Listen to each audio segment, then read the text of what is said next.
오늘은 신앙 성장 단계 두 번째 시간 말씀을 같이 살펴보도록 하겠습니다. 우리 조금 전에 간증을 들었습니다만은 저는 그 불교인들이 예수 믿는 경우들을 많이 봤어요. 스님도 예수 믿고 변화되어서 우리 교회 와서 간증도 한 적도 있었습니다. 그런데 유학자, 평생 유학을 가르치고 유학을 배우고 평생을 그렇게 산 집안 자체가 유학자 집안이 예수 믿는 이야기는 이분은 제가 처음 봤습니다. 물론 그런 분들이 없었던 건 아닌데 제가 경험한 분으로는 유학자는 정말 예수 믿기 어려운 분들이에요. 신의 개념이 없기 때문에 굉장히 믿기 어려운데 그래도 이 어르신이 신앙생활을 하고 또 믿음의 길을 걸어가시는 그 삶을 보면 신앙은 한번 예수님 믿기로 작정한 그 순간부터 세월을 많이 보내야 믿음이 자라는 게 아니고요. 믿음 자라는 것도 한순간에 믿음이 자라요. 그래서 여러분들은 교회를 오래 막 그냥 꾸준히 다니다 보면 믿음 자란 거라고 생각하지 마세요. 교회 오래 다니면서 믿음 안 자라는 사람 굉장히 많습니다. 그래서 여러분들이 오늘은 신앙의 성장의 두 번째 단계를 통해서 하나님의 은혜를 경험하는 귀한 시간 되기를 바랍니다. 우리 모든 사람은 변하기를 원합니다. 모든 사람이 다 변하기를 원해요. 변하기를 싫어하는 사람이 없습니다. 사람들은요, 반복되는 삶 자체를 싫어해요. 그런데 기대감이 없습니다. 사람들의 기대감은 어디 있냐면 날마다 좀 새롭게 됐으면 좋겠다 하는 것이 우리 모든 사람의 기대감입니다. 가난한 사람은 어떤 사람 되기 원할까요? 그냥 그대로 사실래요? 부자가 되기 원하죠. 부자는 어떤 사람 되기 원합니까? 가난한 사람 되기 원합니까?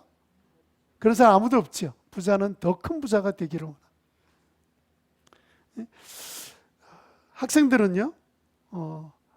요즘 학생들은 뭘 원하냐면 날씬해지기를 원해요.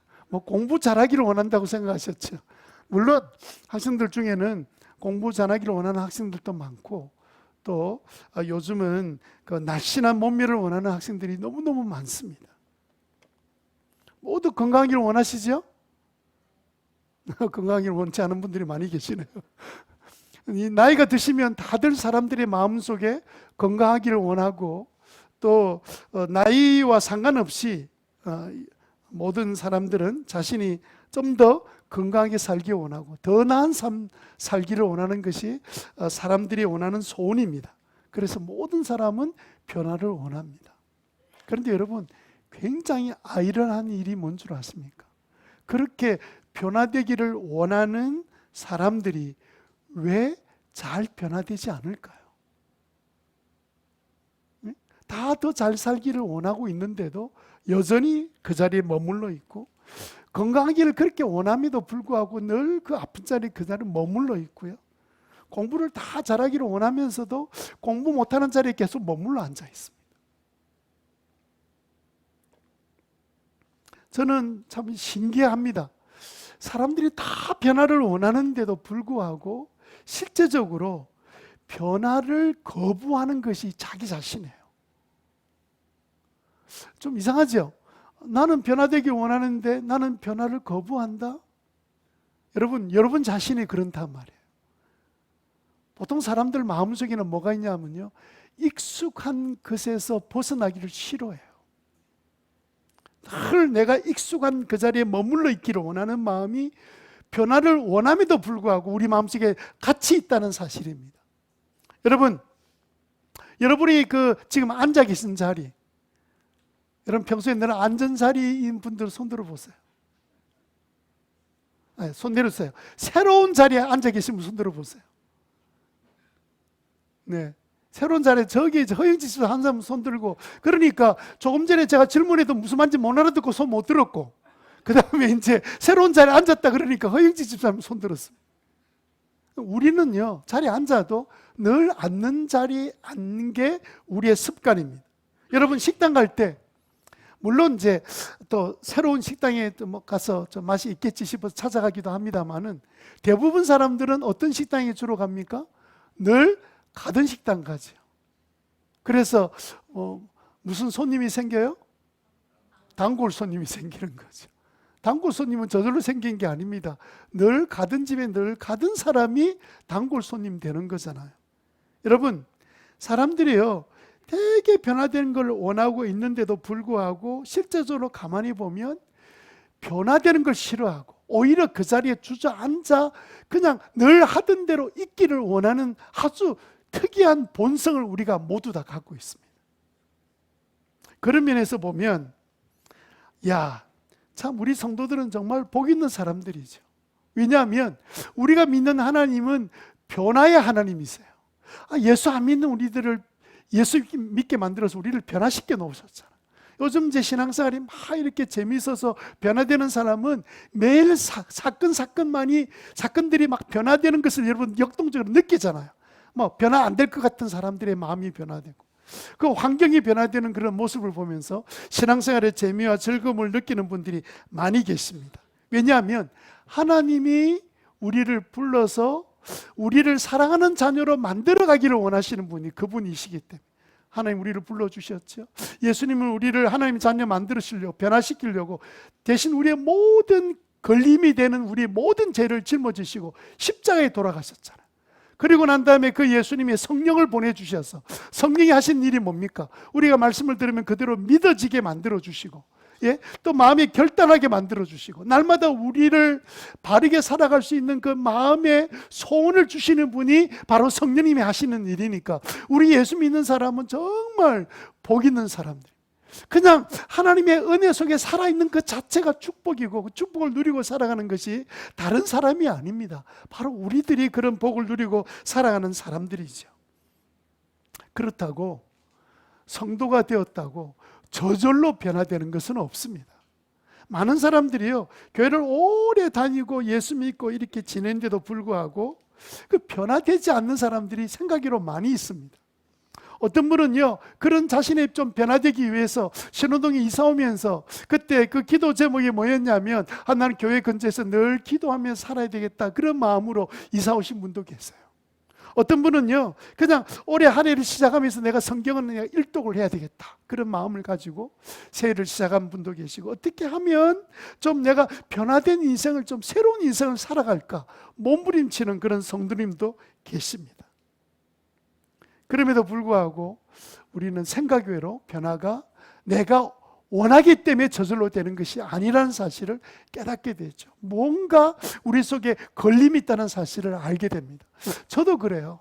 이제 목사가 그냥 해야 될 일들을 미루지 않고 하고 또 안 해야 될 일은 안 하고 이렇게 살아가는 것이 마땅한데, 여러분 해야 될 일을 뻔히 알면서도 그 하는 일 자체가 굉장히 힘들고 어려울 때가 있습니다. 아침에 새벽에 일어나서 이제 2시간 기도하기로 마음이 결심하고 계속 지내는데, 여러분 어떨 때는 2시간이 좀 참 하나님 은혜로 2시간 반이 되고 이런 시간이 넘어갈 때도 있지만, 때로는요 그 2시간 시간이 너무 힘들어서 그냥 시계만 보고 아직 이 2시간이 이렇게 길어? 기도하는데 기도를 오래 한 것 같은데 2시간에 아직도 2시간이 안 된 거예요.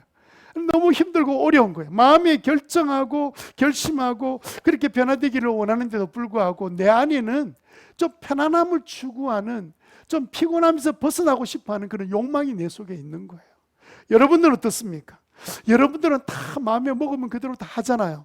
원하고 바라고 기도합니다. 여러분 다 이루어지잖아요. 그렇게 살면서 여러분들 얼마나 편하고 즐겁습니까? 예?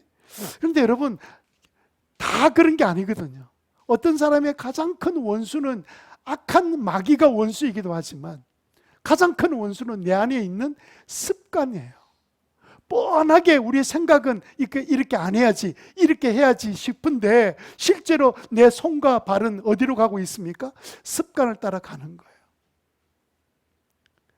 그냥 아침부터 저녁까지 나는 시간이 없어요. 그러면서도 핸드폰 하루에 2시간씩 보고 이런데 성경을 10분, 20분 기도하는 게 어려운 거예요. 뭐 때문에 어려운 줄 압니까? 사람이 나빠서가 아니고 습관이 된 것은 고치는 것이 우리가 원하는 대로 되는 것 아닙니다. 뻔히 이렇게 하면 안 된다, 이렇게 해야 된다 뻔히 알고 있는데 안 되는데요. 그 예수 믿는다고 그 저절로 되는 건 아니잖아요. 그래서 여러분, 원수는요, 나의 습관입니다. 사실은 우리의 영적 전쟁의 많은 부분은 뭐냐면 내 습관 고치는 것이 영적 전쟁이에요. 왜냐하면 사단이 끊임없이 내 습관을 붙들고 있거든요. 열심히 교회 가서 결단하고 회개하고 기도하고 눈물을 흘리고 마음대로 해. 그러나 내가 너 습관은 꼭 쥐고 있을게. 습관을 딱 쥐고 있으니까 습관대로 살아가야 될 이유들이 엄청 많이 있거든요. 맨날 내일로 다음으로 미루다가 아무것도 못하고 살아갈 때가 많이 있지 않습니까? 근데 여러분, 사람들이 진짜 변화를 싫어하는 이유가 있습니다. 뭔 줄 아세요?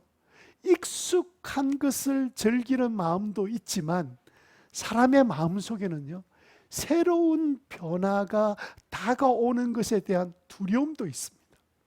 여러분들 사업 혹은 또 사회생활을 하다 보니까 새로운 사람 만나야 될 때 있잖아요. 새로운 어떤 대상을 만나러 갈 때 얼마나 마음이 불편합니까? 가다가 내가 일이 잘 돼야 될 텐데 어떤 사람 만나게 될지 두려운 마음이 앞서가야 돼요. 심지어는요, 물건 파는데 손님이 온다는데도 온다는 사람의 시간이 되면 마음에 두려움이 생깁니다. 물건 안 사면 어떻게 할까? 그냥 왔다가 참 진짜 이상한 사람 찾아오면 어떻게 될까? 두려움이 있고요. 그 두려움만 있는 게 아닙니다. 내가 만약에 지금 예수 믿고 신앙생활에서 내가 그동안 딱 믿음으로 딱 살아가는 그 순간에 내가 그동안 혼자 은근히 즐기며 내 나름대로 재밌게 지냈던 내 인생이 이제는 완전히 끝이 나는 게 아니야? 나 이제 모든 거 다 포기하고 살아야 되는 거 아니야? 나는 무슨 재미로 살아야 돼? 세상에 대한 재미와 즐거움에서 내가 손을 내려놓는 것 자체에 대한 두려움이 우리 마음속에 있어서 사실 변화의 놀라운 자리에 들어가지 못한 채 마치 어린아이처럼 딱지 치기 하는 재미 때문에 더 큰 기쁨과 즐거움을 그냥 알지도 못한 채 살아가는 어린아이처럼 그 세상 것 지고 그냥 어쩔 줄 모르고 살아가는 게 그게 우리 인생이에요. 여러분, 사람은요, 실제로 발전적인 변화도 싫어해요. 여러분, 우리가 어릴 때 그때 계산할 때 주로 뭘 썼습니까? 산수 계산할 때 뭐를 썼죠? 전부 다 주판 사용해서 주판. 그죠? 근데 제가 어릴 때 뭐가 나온 줄 압니까? 계산기가 나왔습니다. 계산기 두드리니까 얼마나 빠른 속도로 됩니까? 그런데도 누가 제일 반대한 줄 압니까? 주판을 돌리는 사람이 제일 많이 반대했습니다. 그리고 계속 거부했습니다. 지금은 주판 사용할까요? 안 할까요? 그걸 안 한다고 생각하잖아. 지금도 주판을 돌리는 사람이 있습니다. 주판 학원도 있습니다.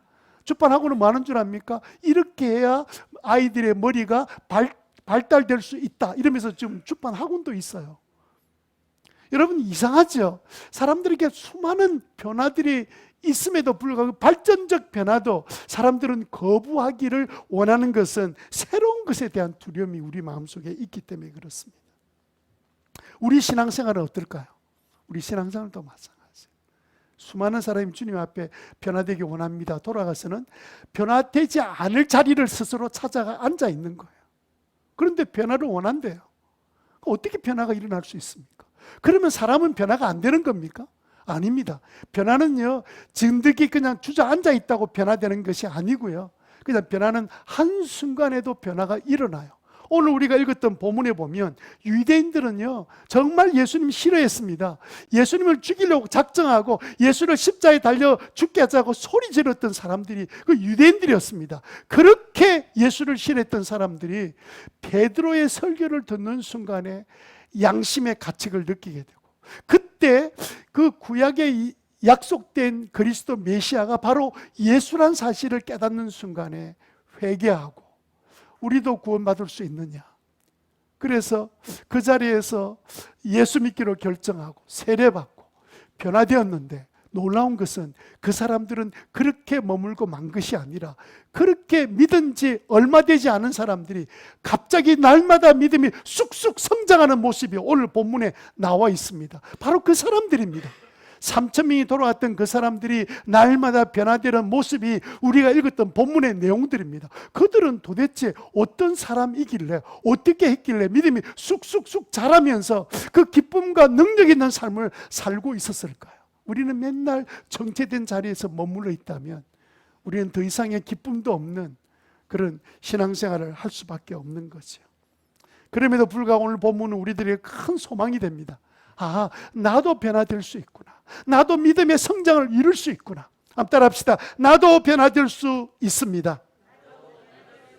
나도 성장할 수 있습니다. 예, 그래서 오늘 본문에 나와 있는 유대인들은요, 최고의 인생을 사는 거예요. 최고의 삶을 살아가는 그런 놀라운 역사를 이루었습니다. 여러분, 많은 사람이 불행하게도 예수 믿은 지 오래되었는데 예수 처음 믿고 은혜 받았던 그 자리에 그대로 머무른 채 5년, 10년, 20년 사는 사람이 있습니다. 믿음의 성장이 일어나지 않는 거예요. 물론 아는 것은 늘어나는데 아는 것은 지난 시간에 믿음이 아니라고 말씀드렸죠. 믿음으로 지나가는 지식에 불과해요. 그래서 뭐 다 알고 있습니다. 알고 있으니까 그대로 사는 줄 알고 있는데 아는 것과 사는 것 다른 문제예요. 여러분, 그래서 어떤 사람은 이 첫 번째 단계 딱 와서 예수 믿고 은혜 받았는데 그 자리에서 5년 지나고 10년 지나고 계속 머물러 있으니까 계속 그대로만 가면 믿음의 성장이 없이 날마다 돌 수준의 신앙으로 계속 살아가는 성장이란 기쁨을 누리지 못하는 그런 삶을 살 수 있습니다. 그래서 오늘 우리가 다룰 단계는요, 첫 번째 단계는 구원받는 단계인데 오늘 다룰 두 번째 단계는 성장의 단계입니다. 무슨 단계요? 성장의 단계입니다. 자, 예루살렘 교인들, 그리고 특별히 갑자기 주님께 돌아왔던 유대인들, 이들이 예수 믿자마자 믿음이 쑥쑥 자란 것은 너무 신기한 일인데 성경은 신기한 일로 말하지 않고 당연하게 말하고 있습니다. 어쩌면 우리가 비정상적인지 모르겠습니다. 자, 41절 같이 읽겠습니다. 시작. 그의 말을 사람들은 세례를 받았다. 이렇게 해서 그날의 신도의 수가 약 3천 명이나 늘었다. 42절 시작. 빵을 떼는 일과 기도에 힘썼다. 이 42절에 나와 있는 네 가지 묘사된 방법은 신앙 성장의 네 가지 방편으로 우리에게 말씀하고 계십니다. 그러니까 우리가 예수 믿고 그대로 머물러 있으면 그냥 자라지 않는 상태에 있는데 이 네 가지를 통해서 우리의 믿음이 성장할 수 있다는 사실을 우리에게 보여주셨습니다. 그건 나중에 조금 다루기로 하고요. 먼저 우리가 생각할 것은 우리의 믿음이 성장하지 않는 채 계속 신앙생활하면 어떻게 되느냐? 첫 번째 우리가 생각할 것은 삐뚤어진 삶을 산다. 어떤 삶을 산다고요? 삐뚤어진 삶. 삐뚤어졌다는 말은 뭐냐면요, 성격이나 마음 자체가 바르지 아니하고 한쪽으로 기울어졌다는 뜻입니다. 기울어졌어요. 뭔가 마음이 꼬였습니다. 비틀어졌습니다. 특별히 어릴 때 상처가 많은 사람들은, 또 직장에서나 세상살이 할 때 사람들이 많이 배신을 당하거나 억울한 일을 만난 사람은 마음이 삐뚤어지면서 어떤 생각이 드냐면 인간은 믿을 인간이 하나도 없어, 이러면 생각이 삐뚤어져서 그 다음에 사람들이 말하는 말을 첫 번째 먼저 의심하고 듣는 습관이 생기게 됩니다. 이게 이제 이렇게 끝나야 되는데 하나님 말씀을 들음에도 불구하고 자기 생각에 이해가 되지 않으면 빼딱하게 듣는 겁니다. 아이고, 전부 다 그거는 교인들 보고 돈 내라는 이야기야. 그거는 그냥 시간 내 봉사라는 이야기야. 빼딱한 마음이 있으니까 모든 설교를 들어도 빼딱하게 들리는 거예요. 그리고 빼딱한 삶을 살 수밖에 없으니까 어떻게 믿음이 자라겠습니까? 여러분, 40절 보십시오. 40절에 그 이야기하고 있습니다. 40절 우리가 믿어야 될 이유가 뭐죠? 자, 40절 베드로는 이 밖에 많은 말로 증언하고 삐뚤어진 세대에서 구원을 받으라고 그들에게 원해. 삐뚤어진 세대에서 구원을 받으라. 삐뚤어진 세대란 말이에요. 마음 자체가 삐뚤어져 있습니다. 그런데 거기서 구원을 받아야 돼요. 나와야 돼요. 우리의 삐뚤어진 사고에서 벗어나지 않으면 절대로 변화될 수 없습니다. 아예 다른 사람 이야기는 딱 그냥 제쳐놓고 자기 생각으로만 사는 사람이 있습니다. 이런 사람은 구원받기 굉장히 어려운 사람이에요. 왜 믿음이 성장하지 않으면 자꾸 삐뚤어진 삶을 살까요? 당연하죠. 하나님 말씀을 들으면 믿음이 자라게 되어 있는데 하나님 말씀을 들어도 삐딱하게 들으니까 믿음이 어떻게 자랄 수 있습니까? 이건 반대말인데요. 마음이 삐뚤어졌기 때문에 말씀을 들어도 그게 제대로 들려오지 않는 거예요. 믿음이 안 자라는 거예요. 항상 자기 생각으로 가는 거죠. 여러분, 사람들 중에는요, 자기 생각이 동의가 안 되면 아무것도 안 하는 사람이 있습니다. 그는 굉장히 마음이 삐뚤어졌기 때문에 그래요. 사람은 괜찮은데 성품도 괜찮고 어떤 거 보면 정도 있고 다 좋은데 다 기초적인 마음이 삐딱삐딱하게 있으니까 다 자기 생각에 맞는 것만 골라서 듣고요. 마음에 안 드는 것은 아예 듣지 않는 사람들이 있습니다. 이 믿음의 성장이 일어날 수 없는 사람. 왜 이렇게 됐을까요? 삐뚤어진 생각이 되는 원인이 뭘까요? 우리 마음속에 변화에 대한 두려움이 있는데요. 이런 마음을 갖고 있는 거예요. 이건 사람들한테 들은 이야기가 자꾸 마음속에 있는 겁니다. 너무 깊이 빠지면 안 돼. 이게 안 믿는 사람이 하는 이야기인데도 보통 이제 부부간에 있다가 먼저 한 사람 예수 믿으면 꼭 남은 식구들이 뭐라 그럽니까? 그냥 믿어 좋은데 너무 깊이 빠지지 마. 너무 믿어버리면 안 돼. 이런 이야기 듣죠. 그 말이 얼마나 어리석은 말인지 한번 생각해 보세요. 제가 예를 들어 볼게요. 공부하는 자기 자녀 보고 이렇게, 야, 공부에 너무 깊이 빠지면 안 돼. 적당하게 빠져. 그렇게 말하는 부모 있습니까? 남편이 열심히 자기 일을 잘하고 기술을 배우는데 막 그냥 밤낮으로 직장에 다니고 저녁에도 힘써 일합니다. 아내가 말합니다. 여보, 일에 너무 깊이 빠지지 마. 기술에 너무 깊이 빠지지 마. 그런 말 합니까? 깊이 빠지지 말란 말은요, 나쁜 말 할 때 도박에 깊이 빠지지 마. 예? 어떤 일에 깊이 빠지지 마. 나쁜 때 쓰는 단어를 그걸 그대로 갖고 와서 신앙생활을 깊이 빠지면 안 돼. 이렇게 말하는 거예요. 참 세상이 희한하지요. 여러분, 이제까지 세상 살면서 절에 다니는 사람 보고 너는 절에 깊이 빠지면 안 돼. 이런 말 들어보셨습니까? 저는 그런 말 쓰는 거 한 번도 들어본 적이 없어요. 딱 교회만 딱 해당돼서 말하는 거. 그 안 좋은 이야기를 말하는 거죠. 여러분, 그렇게 깊이 빠지면 안 된다는 생각이 마음속에 들었다 바닥에 깔려 있으니까 뭐 좀 신앙에 대한 좀 헌신을 요구하면 아니 깊이 빠지면 안 돼. 그러면 나는 무슨 재미로 살란 말이야. 이러면서 딱 경계를 딱 치고 자기가 할 수 있는 영역만 딱 하고 자기 생각대로 사니까 생각이 자꾸 삐뚤어지기 시작하는 거예요. 이 삐뚤어진 생각은 어떻게 할 수가 없어요. 참 정말 어렵습니다. 그래서 여러분들이요, 말씀을 들으면 그게 느낌표를 붙여야 되지. 거기다 의문표를 계속 붙이면 안 돼요. 자꾸 의문표 붙이는 사람이 있습니다. 아이고, 뭐 때문에 그런 줄 알아? 왜 그런 줄 알아? 여러분, 어른들이 말씀하시면 듣기만 하고 해도 자다가 뭐가 생긴다고요? 그만 뭐가 생긴다 그랬어요?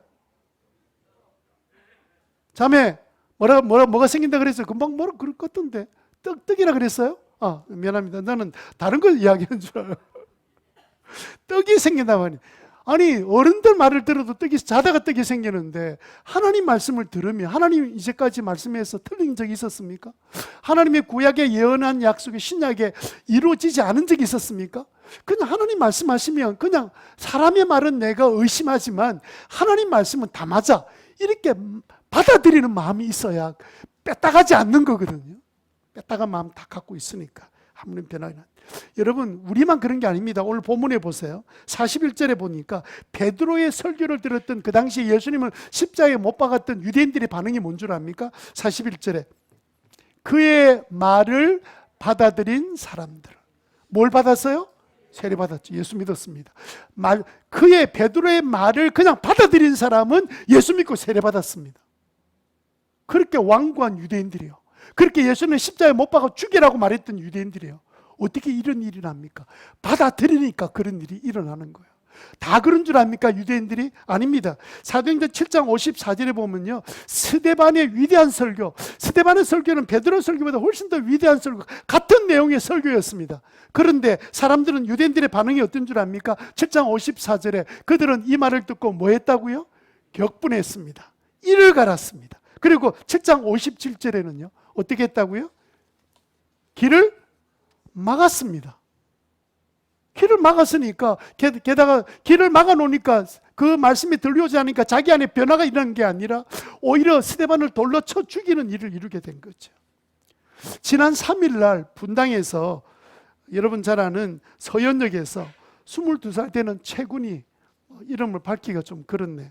채군이 모닝차를 질주하다가 60대 여자를 현장에서 쳐 죽이고, AK 프라자 백화점에 들어가서 자기가 들고 있는 흉기로 만나는 사람마다 찔러서 14명의 사상자를 냈습니다. 한 사람은 이미 현장에 죽고, 한 사람은 지금 완전히 그 사경을 헤매고 있고, 더 중상을 입은 사람들도 여럿이 있습니다. 이 끔찍한 사고를 낸 사람은요, 술 취했거나 마약에 취한 사람이 아니었습니다. 22살의 청년이었습니다. 이 채구는요, 중학교 때 영재였기 때문에, 형도 영재였고 형도 명문대학 출신입니다. 동생은 여러분 잘 아는 올림피아 가서 수상한 적이 있는 영재입니다. 그런데 중학교 3학년 때 조현병 초기 증상이 나타났습니다.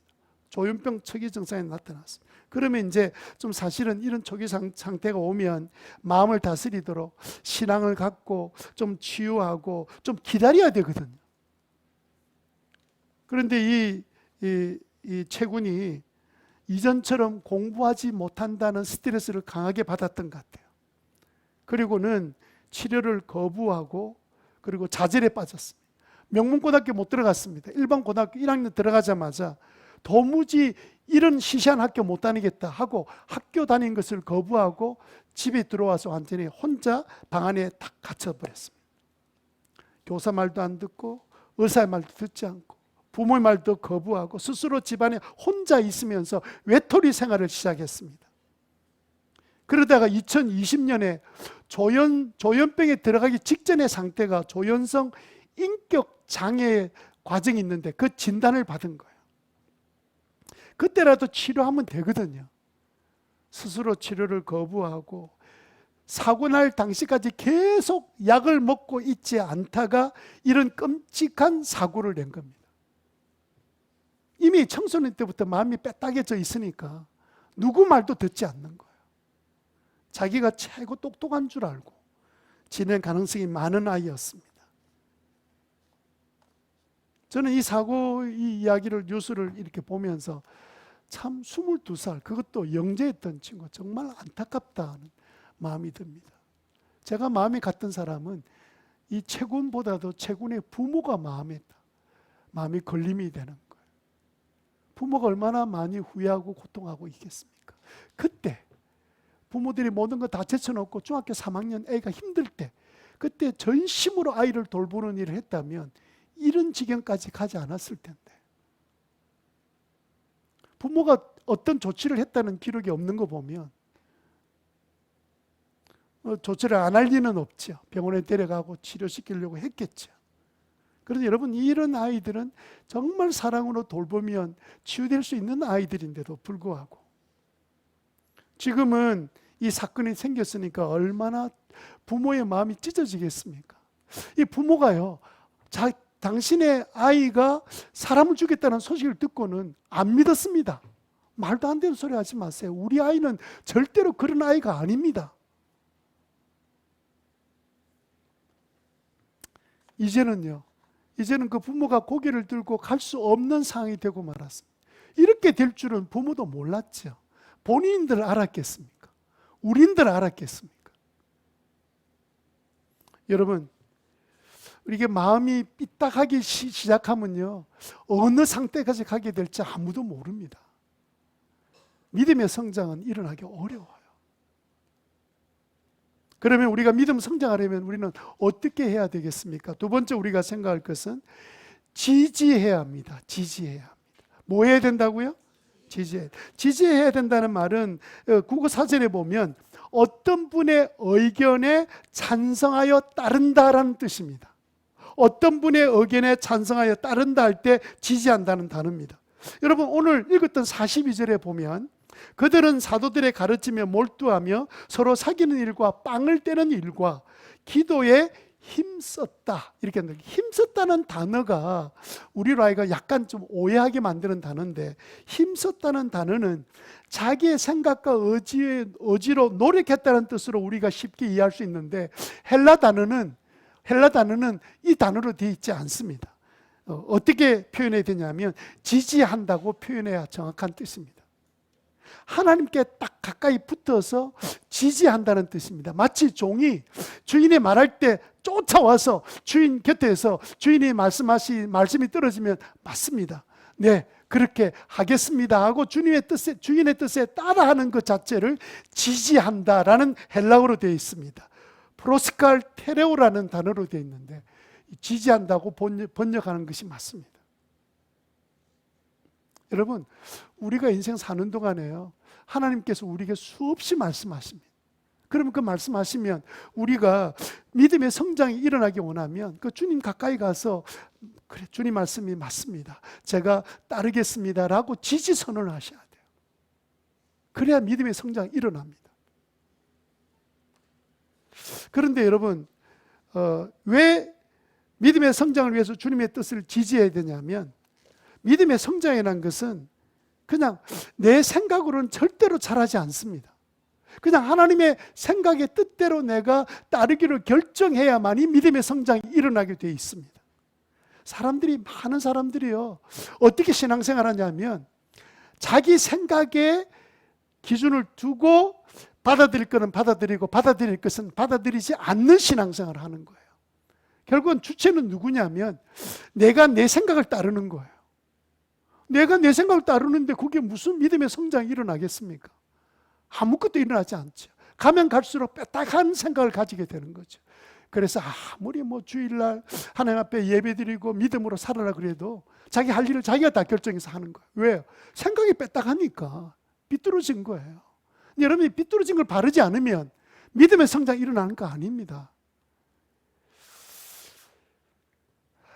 잘못하면요, 우리가 은혜를 받고 1단계에 딱 구원까지 이르렀는데 2단계에 가지 못한 채 1단계에 계속 머물러 사는 겁니다. 여러분, 그런데 영적으로 성장한 예루살렘 교인들을 보면 그렇게 안 했거든요. 분명히 4가지 자기들이 알았겠습니까? 사도를 통해서 하나님께서, 예수님께서 말씀해 주신 거죠. 너희들이 앞으로 구원받았으니까 이렇게 해라. 우리도 예수 영접 모임 하고 나면 5가지 하라고 말씀드려요. 오늘 본문에 나온 것 중에 한 가지 더 붙여서 이제 믿지 않는 가족들 전도하라고 가르칩니다. 더 붙여는 4가지는 똑같은 내용이에요. 그런데 그 내용은요, 그냥 한 게 아닙니다. 내 생각대로 결정이 될 것이 아니라 이것은 이미 성공한 예루살렘 교인들이 이뤄냈던 일이고 변하고, 그리고 주님께서 이렇게 하면 성장이 이루어질 것을 우리에게 말씀해 주신 거예요. 이거 제쳐놓고 믿음의 성장을 이룰 수 있는 방법이 없습니다. 그래서 신명기 28장 1절 2절에 보면 뭐라고 된 줄 아세요? 1절만 먼저 보겠습니다. 당신들이 하나님 말씀을 모아여 듣고 귀담아 듣고, 지지한다는 뜻입니다. 귀담아 듣고 따르면 이 모든 민족 가운데 가장 탁월한 민족이 되도록 내가 만들어줄 것이다 라고 축복을 약속해 주셨어요. 15절에 보면 반대 말씀이 나옵니다. 만약에 주님의 말씀을 듣지 않으면 너희들이 세상에서 만나는 각종 저주를 너희들이 당하더라도 내가 너희들을 도울 수가 없다라고 되어 있습니다. 스스로 내가 선택한 그 길에 대해서 하나님이 더 이상 돕지 못한다는 이야기예요. 악한 일을 행한 것을 하나님이 도울 수가 없잖아요. 그래서 여러분, 세상에는요 2가지 원리가 있습니다. 특수 원리가 있고요, 일반 원리가 있는데, 보편 원리가 있는데, 특수 원리란 거는 뭐냐면 어떤 성공한 사람 보면요, 그 사람만 성공하고 다른 사람이 흉내내도 절대로 성공 못하는 사람들이 있습니다. 자, 우리 기독교 안에도 전광훈이라는 이런 분이나 또 윤석전 이런 분들 밑에 따르는 목회자들이 굉장히 많습니다. 그래서 제 친구도 그분 시키는 대로 자기 교회에서 완전히 교회에서 쫓겨나고 말았습니다. 그게 이상한 방법이에요. 그 사람이 혼자 갖고 있는 방법이에요. 그걸 특수 원리라 그래요. 그 사람은 하는데 다른 사람이 따라하면 안 되는 일입니다.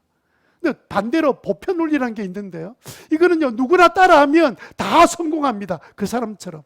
예를 들어서 조영계 목사님 생각대로 따라갔던 후배들이 다 교회 성장했습니다.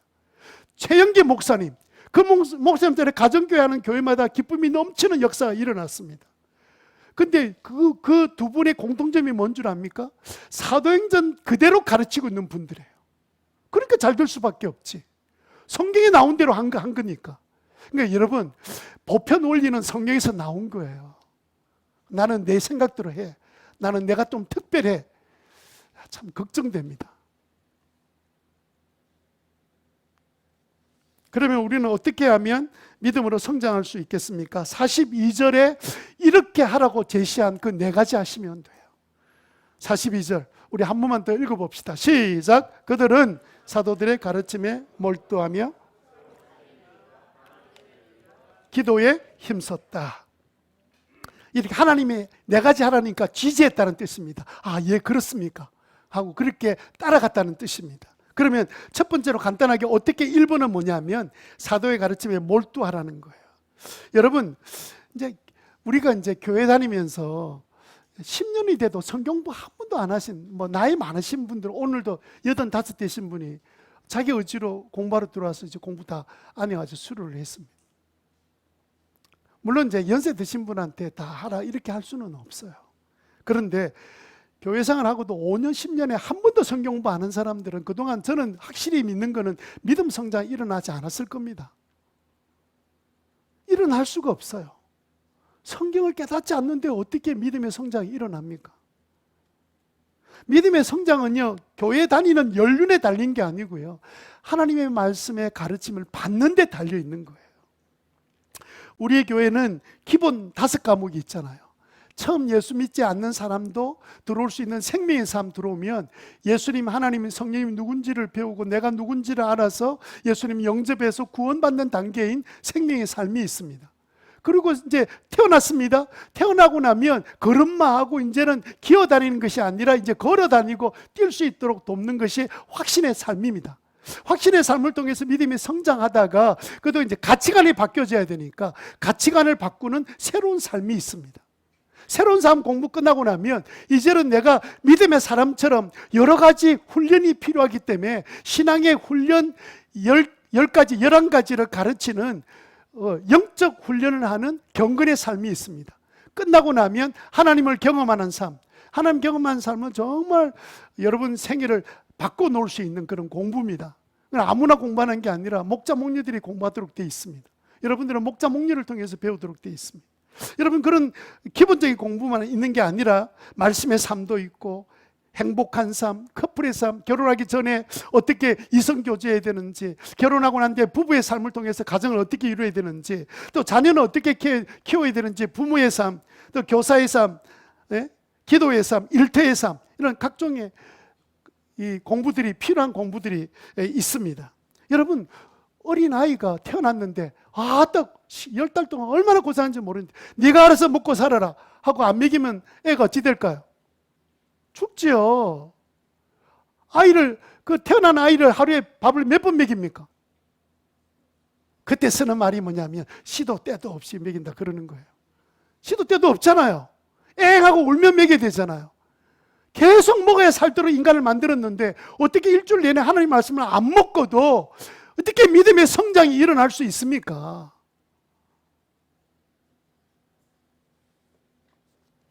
두 번째는요, 서로 사귀라 이렇게 되어 있죠. 서로 사귀라.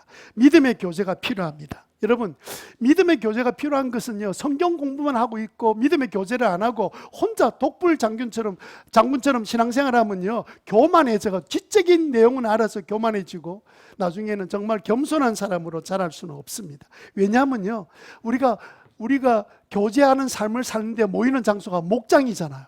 목장에 가면 내 마음에 맞는 사람이 다 있는 게 아니거든요. 내 마음에 없는 사람을 하나님 붙여 놓으셨습니다. 뭐 때문에요?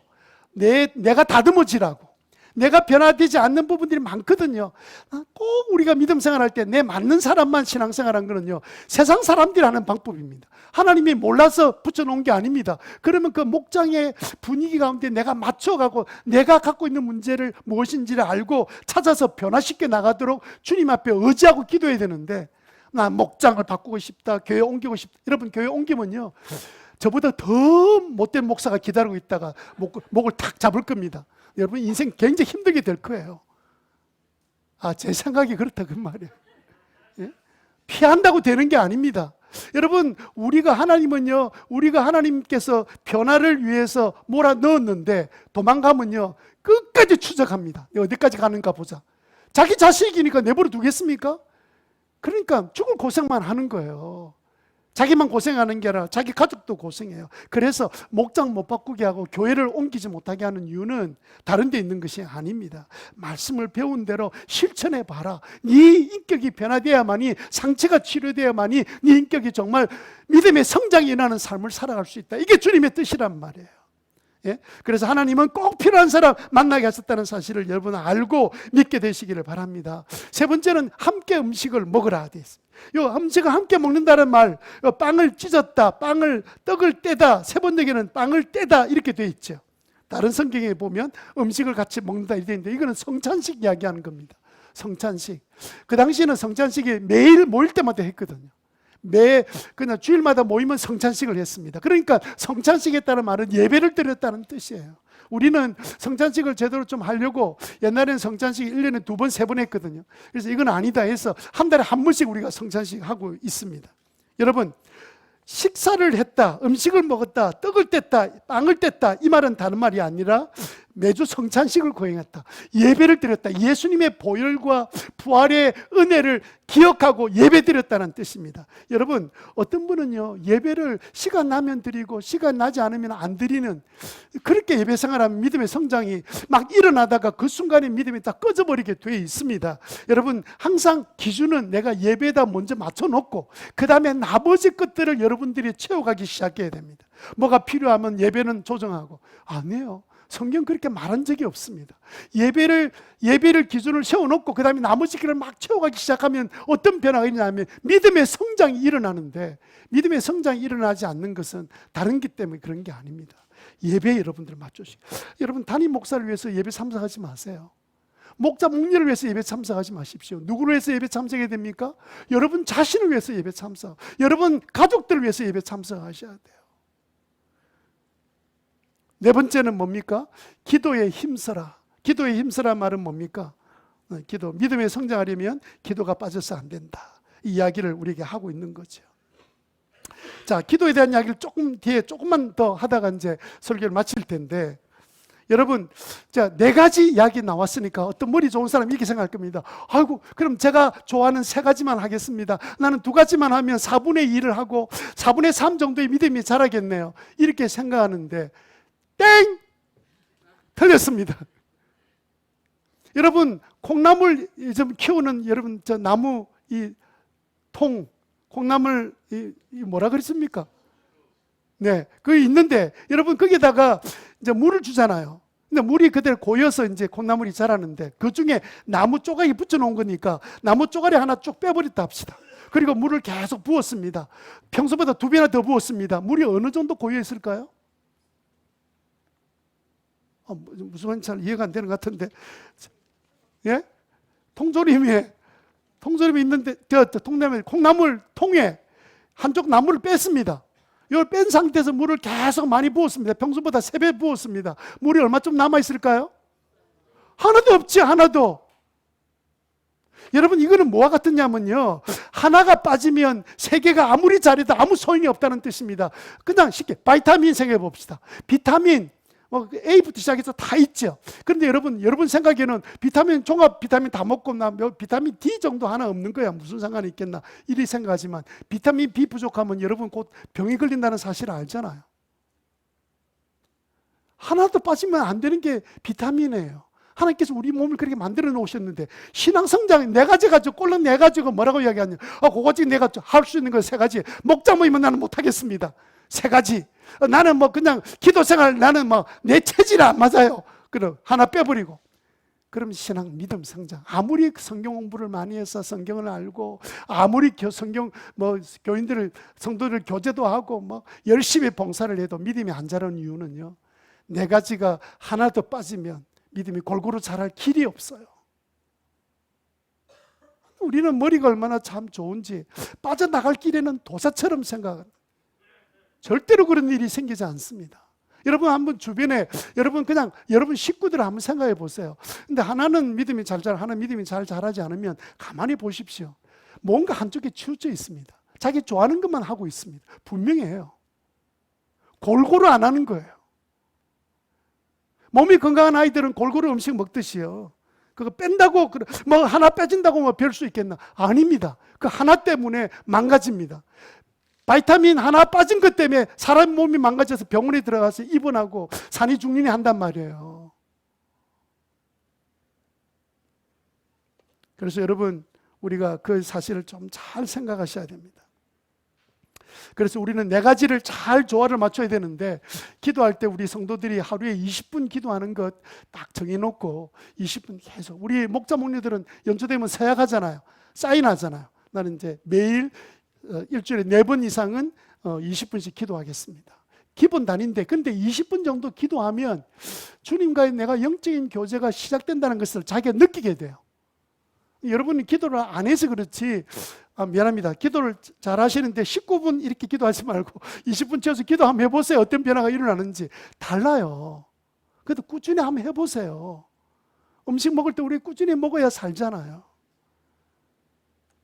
이제 꼭 그렇게 하시고, 자꾸 여러분 우리는 지금 새벽기도 지금 없잖아요. 개인이 알아서 기도하도록, 그래서 집에서 기도하고 교회에서 기도하잖아요. 토요일만 정해져 있잖아요. 그래서 수요일날 기도에 있고, 그러면 그 이야기는 수요 기도하고 새벽 기도는 적어도 내가 믿음으로 살려는 사람 나오라는 뜻이지, 자유롭게 마음대로 하라는 뜻이 아니에요. 저는 막 그냥 강제로 나오라는 말하기가 싫어서 막 어떤 교회처럼 막 나오세요. 추석 부릅니다. 그게 너무 싫어요. 그런데 여러분 기도하는 자리에 안 나와 있고, 막 우리는 뭐 개인끼리 뭐 기도해요.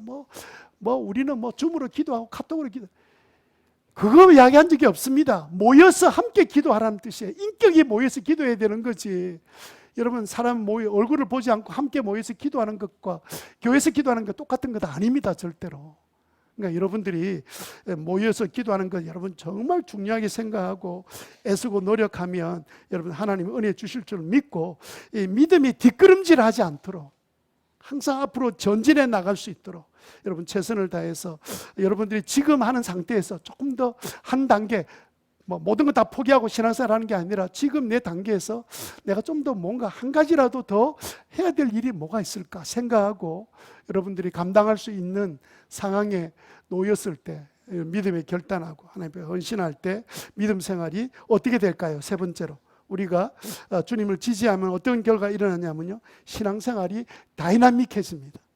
제가 재밌다라는 것이 표현이 원래 맞는데, 기쁘다 이렇게 맞는데 너무 표현이 좀 재미없는 것 같아가지고, 그래서 다이나믹하다는 말은 막 역사가 일어나는데, 어떤 역사가 일어납니까?